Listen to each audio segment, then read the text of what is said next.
Last week जब Jerome Powell ने अपनी स्पीच में ये कहा कि US banking system is sound and resilient, और उसके बाद से ही जो है तमाम यूएस रीजनल बैंक्स के स्टॉक जो हैं वो लिटरली प्लमेट करेगा, literally nose down. Like this is the most ridiculous moment for Jerome Powell के he is the most powerful man in the financial world. आके टीवी पे कहता है कि भाई यूएस सिस्टम जो है वो साउंड एंड रेजिलिएंट है, there is nothing to worry about.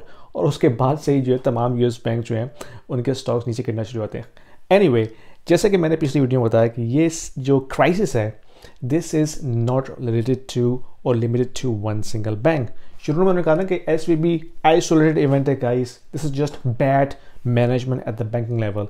Silvergate, उसके बाद सिग्नेचर बैंक, फिर Credit Suisse, now First Republic, और फिर हम देख रहे हैं कि अब Western Alliance, PacWest, and now today एक और न्यूज़ आई है यूएस बैंक कॉर्प, उसका स्टॉक भी टंबल कर गया है.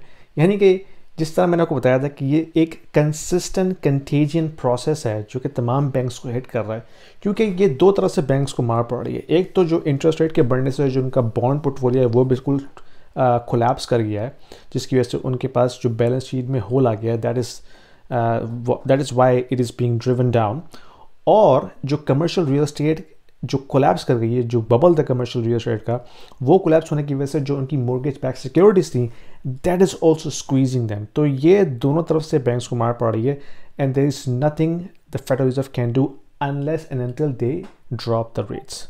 ये कंटिन्यू रहेगा.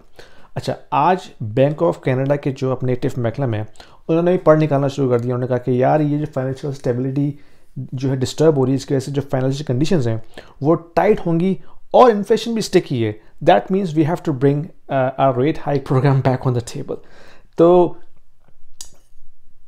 ये सेंट्रल बैंक्स जो हैं they can say anything but they don't do anything. यानी कि वो अपनी पॉलिसी स्टेटमेंट्स, अपनी स्पीचेस के ज़रिए, केयरफुली चूजिंग वर्ड्स के ज़रिए वो मार्केट को मूव करते हैं. लेकिन the truth is market actually moves by itself. यानी कि मार्केट जो है वो ड्रिवन होती है स्मार्ट मनी से. जो बिग मनी है ना, यानी कि हेज फंड ओनर्स, जो बड़े बड़े इन्वेस्टर्स हैं, जो इन्वेस्टमेंट इंस्टीट्यूशंस हैं, जो इंस्टीट्यूशनल मनी जिनको हम कहते हैं, दे मूव द मनी. इसीलिए यील्ड कर्व की जो इन्वर्जन है वो सो इम्पॉर्टेंट है.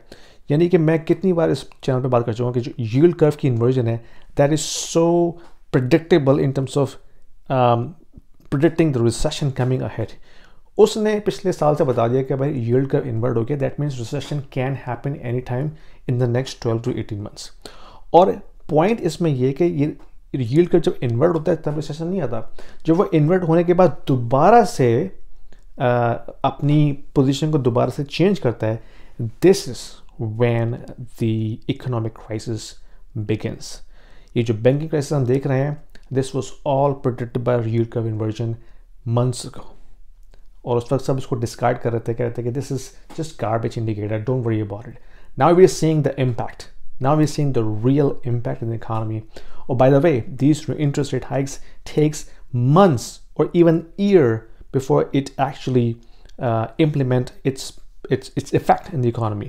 तो जो अभी हमने देखा ही नहीं है उसका रिजल्ट वो अब आएगा आगे next 6-8 months के अंदर. तो भाईजान buckle up, this is going to be a bumpy ride.